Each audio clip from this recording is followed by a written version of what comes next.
Hello, good morning. Come join me.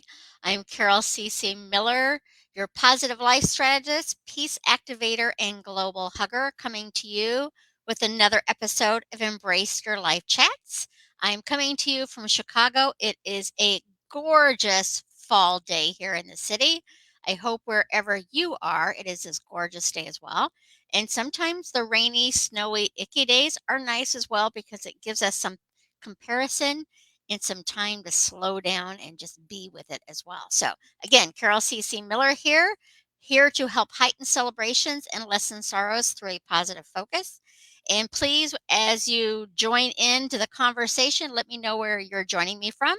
And if you have any questions, comments, or would like to have me discuss ways of bringing a little bit more love, kindness, compassion, and peace to a particular topic that you might be dealing with, put that in comments as well. And I will look to cover it on another day. I am here Mondays, Tuesdays, and Thursdays to heighten your celebrations and to lessen your sorrows.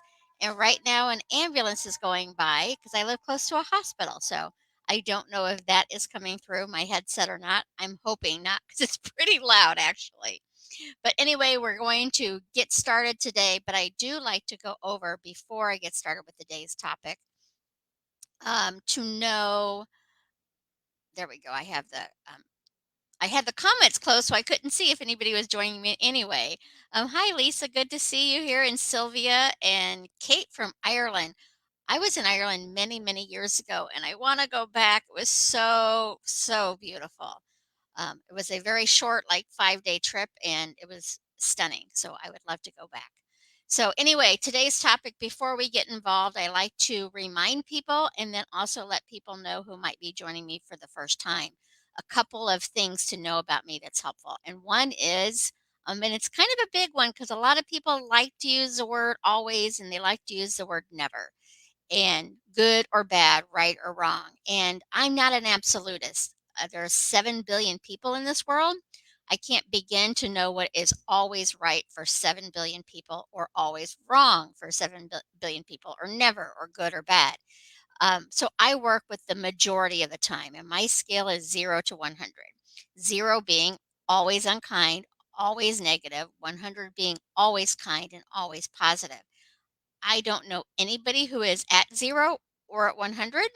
I do know people who are closer to 100 and some are closer to the 0. So, my daily practices and what I do with my coaching clients as they're working on achieving their dreams is we focus on staying in the 80 to 100% of being positive, the 80 to 100% being kind to ourselves, and focus on that and know that because it's a daily practice of mine and I've been practicing this for years, fear still visits me, frustration still visits me, disappointment, anger, unworthiness, annoyance still visits me, but because of my daily practices, they don't stay as long. They visit, but they don't move in. Hi, Joy. Good to see you. And Amendi, I hope I am saying your name right. Anyway, again, welcome. Thank you for joining me. I will come back and look at comments after I get done with the conversation. I'll try to look for questions, but if I do it during my conversation, then I'm going to get off track and we'll be here for hours instead of a half an hour, 20 minutes to half an hour, maybe 45 minutes if you ask a lot of questions.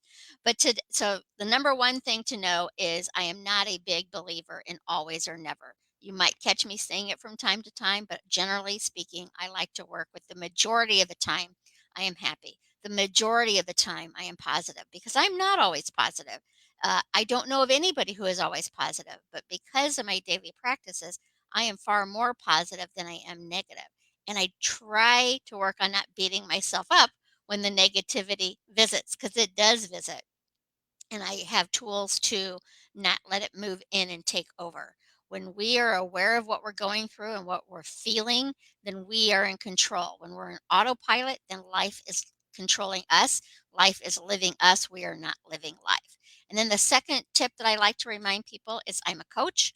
I love coaching people and helping them create the dream life that they want to live and that they are worthy of living. I am not a counselor or therapist. And sometimes things are going on in a person's life that they might need counseling or therapy to move through that experience or whatever it could be. You are so very worthy of living your best life just because you are.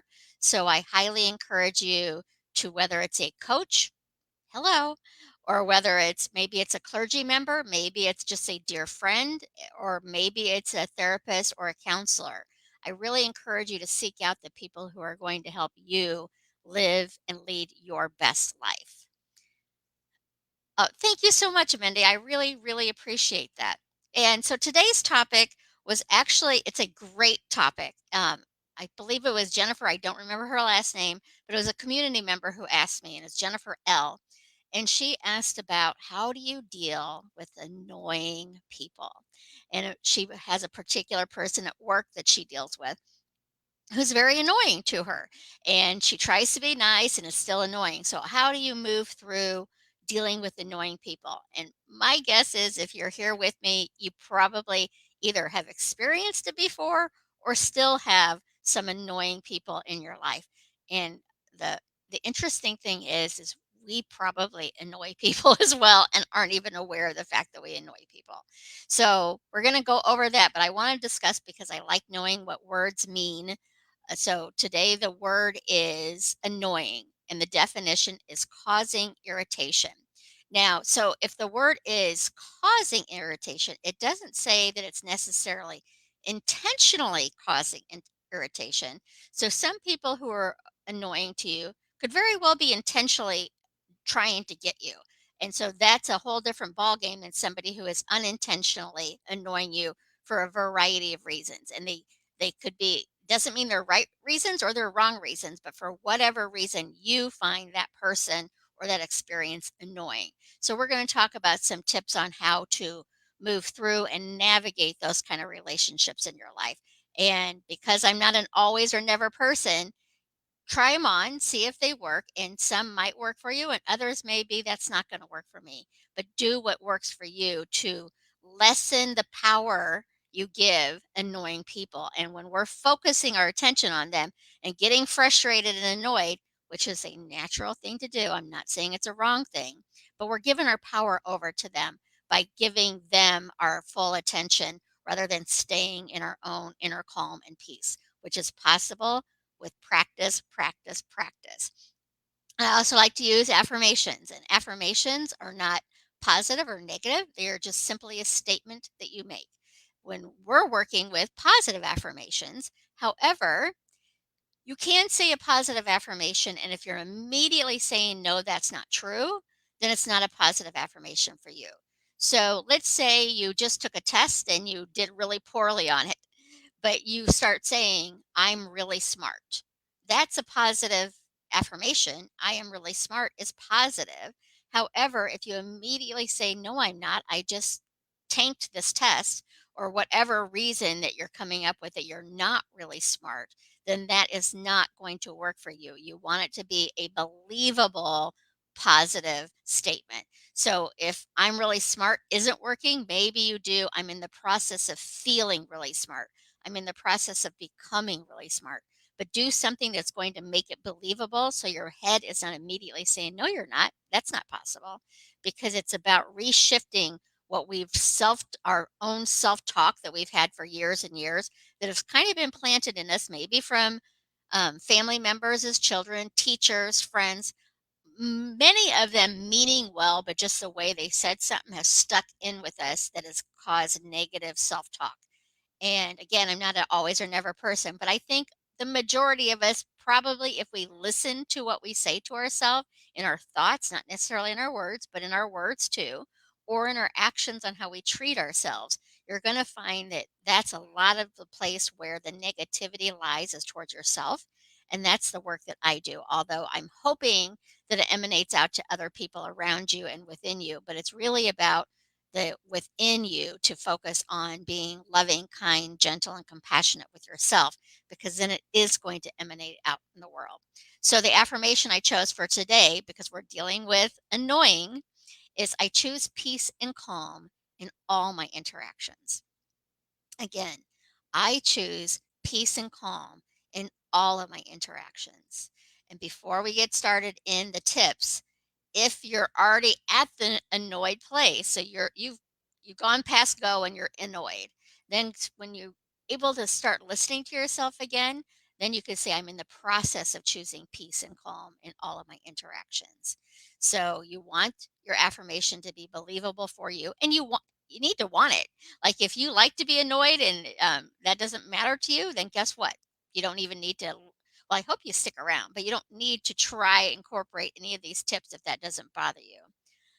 Um, this must be a hot topic. My girls burst out laughing when they heard what you were talking about today. I think I'm a common element here. I will send them the link. Okay, I'm not sure who said that. Hopefully they're laughing because it's a good tip and not that they're laughing at the subject, but to each their own. I don't know who said that because it says Facebook user, so you're part of my Embrace Your Life community. And for whatever reason, StreamYard does not show your name in groups. It only shows it on the page. I will come back into the group later and comment as well. So thank you for sharing. I wish I could say who is sharing, but thank you for sharing. Hi, Vicky. Good to see you. So the tips today on annoying and annoyance. And again, I don't know of anybody here who hasn't either experienced it in the past or still experiences it. I know even with my daily practices of being loving, kind, compassionate, and peaceful, I still get annoyed. And because of my tools, I don't stay there as long. But the key for me is to be aware of it, to be aware of how I feel, to be aware of my environment, to be aware of the people around me. Because when I'm aware, then I am able to choose what my next steps are going to be. When I allow the annoyance to take over, or I allow the anger or whatever feeling that's going on that has me feeling less than my best, then I am no longer in charge. I've given my power over to anger. I've given my power over to annoyance. It's not a right or a wrong, it's just what you're experiencing in the moment. When you're aware of it, then you can shift from it. I just had a presentation to an international group on Saturday, and they were asking, how do you stop when you're angry? How do you stop in that moment?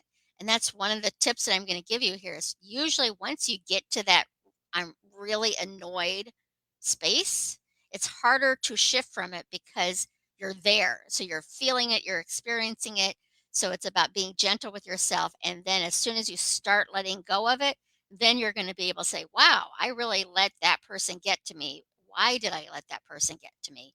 And then shift into feeling a little bit better. But when you're aware of things, generally speaking, again, not always, sometimes you could go from 0 to 60 into being fully annoyed. But most of the time, we have little hints that we're giving our power over in anger. We're giving our power over in frustration. We're giving our power over in annoyance. So it's paying attention to those small signs that that person is going to annoy you or is about to annoy you or has annoyed you in the past. So the more that you're aware of your feelings, and maybe it's somebody that's been annoying you for a long time. So even thinking of their name is annoying. So it's about being aware so you catch yourself before you get to that moment where you're kind of out of control and you're letting the feeling live you instead of you live the feeling. I hope that makes sense. So be aware of your feelings. That's the first step. The second tip, I give this one a lot. Well, I give awareness a lot too. But the second one is to breathe because when we start getting frustrated, start getting annoyed, start getting angry, we tend to constrict our breathing and we're not even giving our bodies the oxygen it needs to make clear decisions, to stay within our power and not let that person take our power by giving in to their annoying behavior, their annoying voice, whatever it is that's possibly annoying you. It could be something about them that isn't even like it's not necessarily right or wrong, but it annoys you. Other people can be in the room and that doesn't bother them. Like I think of people like so at a movie theater, which I haven't been to for a long time, but the sound of people eating popcorn is annoying to me, but that's something I have control over because I'm aware of it. So either I try to sit away from people or I realize just ignore it and enjoy the movie. But it's an annoyance to me where other people are annoyed by many, many different things. But the more you're aware of it, then you're in control of it rather than it controlling you. So awareness, breathing to fill your body up so you're realizing to go back into I'm in control here is another tip. Another tip I think is an important one, well, hopefully all of these are important, is to know your audience. And what do I mean by that? I mean to know what that annoying person like, is it they're annoying because you hear them chewing something? Like, that's not a big deal. You can choose to not be around them at those moments, or you can realize, knock it off, it's not that big of a deal.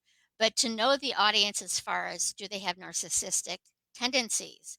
Are they going through something really hard right now, and perhaps the situation they're going through is annoying? Do they want to intentionally push your buttons, or is it something that they're not even aware of that they're pushing your buttons? Why are they pushing your buttons? What is it triggering within you that's impacting you to the point of losing, not losing, but giving your power over to somebody else instead of staying within your power? And please know, when I say giving your power over to someone else, it is so easy to do. It is a daily, daily practice to stay in awareness, to stay into knowing how you feel.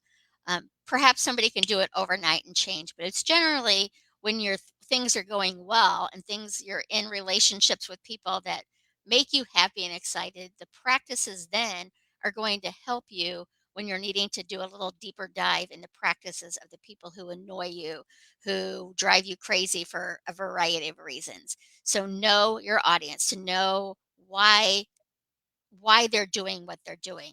Maybe it's unintentional, maybe it is intentional. But if it is intentional, if it is a personality disorder that you're dealing with, then know that you probably aren't going to be able to change that behavior, but you can change the way you react to it. So when you know your audience, then it's going to help you know what to do next. Maybe it's lessen your time with that person. Maybe it's in your head going over your affirmations. One of mine sometimes is just simply, I choose peace, I choose peace, I choose peace. And that reminds me to stay within my own power, because my inner peace is the most important thing. Even when I'm trying to help other people, when I go out of my inner peace to help, I'm no longer focusing on solutions. I'm getting more into the blame, shame, complain energy. So the more I stay within being peaceful, being kind, being loving, and being compassionate, I'm far more ready to help others join my peace rather than me join their chaos. And joining chaos is easy because it's enticing.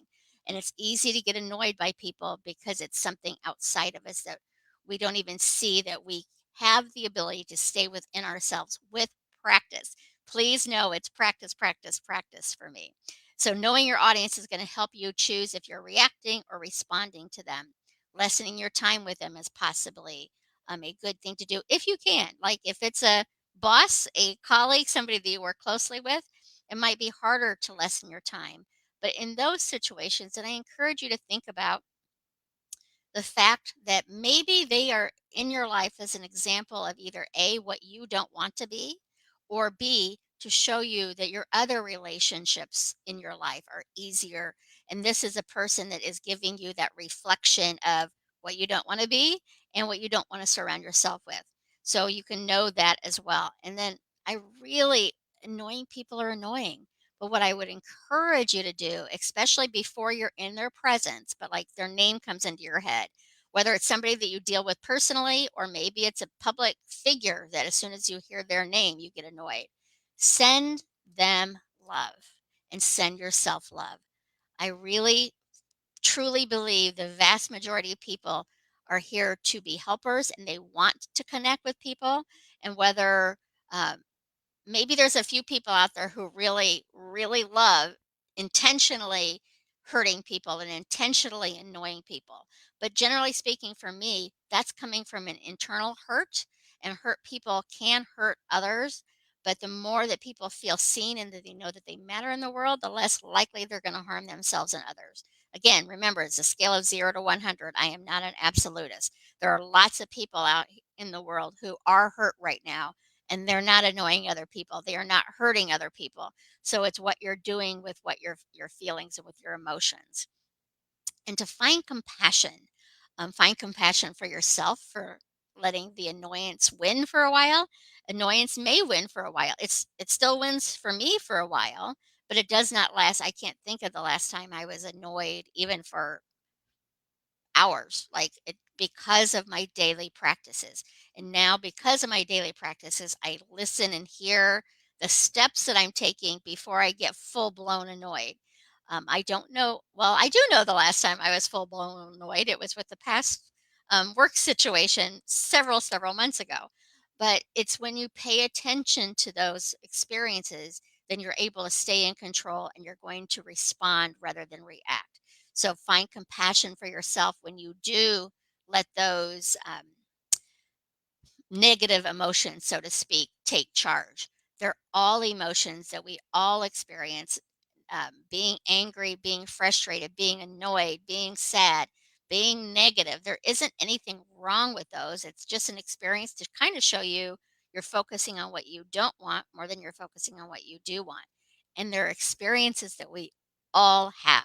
The more you practice them, the less you're going to give them the power to run your day or possibly ruin your day if you stay in that space for too long. And so, lessen your time again with them as much as you can, remembering what you're focusing on, you're going to give it energy to grow. So, if you're focusing on being annoyed at a person, being annoyed at an experience, you're giving it attention and energy to grow. What you resist persists. So when you catch yourself feeling those annoyance, start thinking about either one of the things that I do with coaching clients, and it's not necessarily on annoyance, but it's the same thing. If they come to me and they're really frustrated with somebody in their life or an experience in their life, I ask them to tell me three things you appreciate about that person or that experience. And generally speaking, they're able to come up with three things pretty quickly, unless they're in the moment of full blown annoyance. When you're in full blown annoyance, there's probably nothing that you could think of about that person that you like in that moment. But when you're out of that moment, you can probably come up with three things that you do respect or appreciate about that person. So go into that when you're starting into the annoyance thing. It's like, think about the things that you do like about them. And if you can't come up with three things, then it's a good reminder that I'm glad I am not like that. Or look at all my other loving relationships that I have in my life. So it's about not giving your power over to that annoying person. They may thrive on that, or they may not even be aware that they're doing that. So the more that you stay in your own space, the better. And uh, I know this is a statement that people say all the time. I'm not a big fan of it, but I'm going to say kill him with kindness. So I would say instead of kill him with kindness, love him with kindness. Kindness does not mean being a doormat. Kindness does not mean accepting rude or poor behavior. Kindness does not mean allowing people to treat you poorly just because you don't want to upset them. That's being nice. Kindness can say no. Kindness can start to lessen their time with somebody. It's about being within yourself, knowing your boundaries, knowing what you're willing to accept into your life, and being kind about that space. If you're new here, you probably haven't heard me say it because you're new here. But my big thing is I can unconditionally love anyone. Where my conditions come in is how I participate with people. And that's where I have conditions. So if you are an unkind person or not, you may say you want to be more positive and kind, but you're really not ready to do the work to do so, then I have conditions for that. I have boundaries for that. But I can still absolutely love a person and know that they're not a right person for me, which probably means I'm not a right person for them too. So again, be aware of your feelings so you can shift and adjust from there. If they're not annoying you, keep going. If you start feeling the annoyance, then make the shifts. Send love to them. I would even encourage you if you have a daily practice of gratitude, or even like at the end of the day, send them some good thoughts at that moment to really start emphasizing that you want whatever experience you have with this person to be the best possible experience. Maybe they're always going to be annoying to you, but you can lessen the grip they have on you by staying centered in who you want to be and how you want to show up in the world. So, those are my tips for you today to be in awareness. Be gentle with yourself. Again, I've been doing these practices for years and I still get annoyed, but I catch it much quicker so it doesn't stay with me. Annoyance does not feel good to me. Anger does not feel good to me. Those kinds of things don't feel good. So when I'm paying attention to how they don't feel good, I can make steps to make it feel a little bit better. And sometimes it's like there's a few people I've had to not have any physical contact with because we cannot stay in a loving space together. I can love them from afar. Other people, they're part of my lives all the time, and they can like our family members can be annoying sometimes. So it's really about staying within yourself and knowing what you can control and what you can't. And darn it, we can't control other people, but we can control how we react and we respond to other people. So let me check and see here. Oh, Sylvia said that comment before. So, yes, Sylvia, I would like to know what they thought of that. Hi, Elise. So good to see you. Enjoy all good stuff here. Um, Train your brain. Absolutely. And it's about what you're focusing on. So one of my daily practices is every morning I say, who do I want to be today and how do I want to show up in the world? When it's a good day, probably only need to say it once. When the hiccups come, the twists and turns that come, the annoyances come in, I go back and to remind myself, that's not who I want to be. I don't want to be annoyed with people. I don't want to be angry with people. It happens. It's part of being a human, but it doesn't feel good to me. So when I catch it, when I'm aware of it, I can shift from that space into being more loving, more kind, more compassionate, more peaceful. And it starts with doing that for ourselves, being kinder, more loving, compassionate, and peaceful within. Gotta run, Joy. Okay, good. Well, thank you for joining. And I'm not seeing any other questions here. But if you have any questions, please leave them here.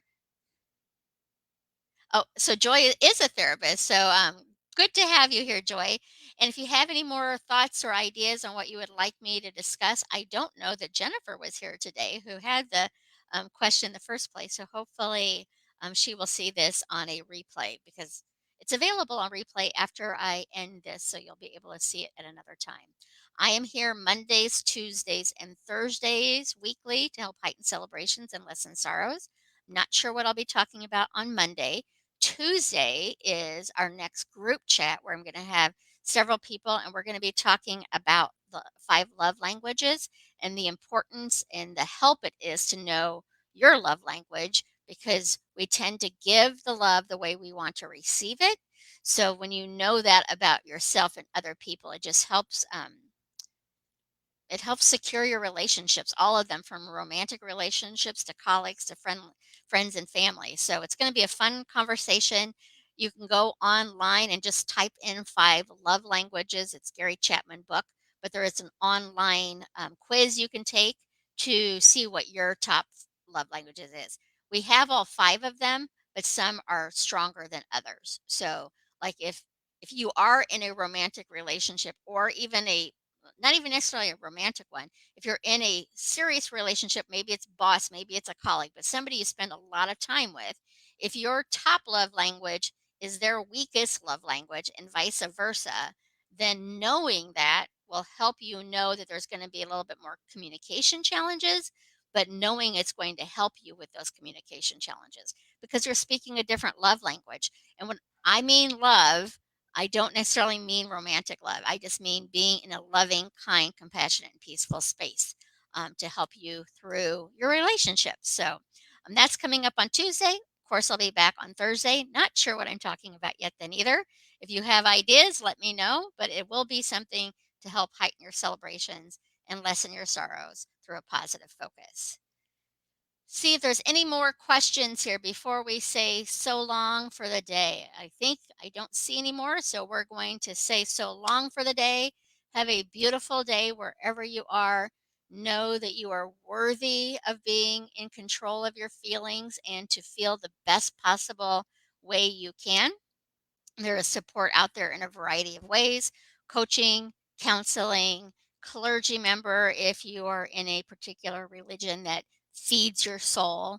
I just encourage you to know that you are so worthy of living your best life. So seek the support that will help you do that and know that you matter. You matter to me, you matter to the world, and most importantly, you matter to you. So have a great day and we will talk soon. So long for now.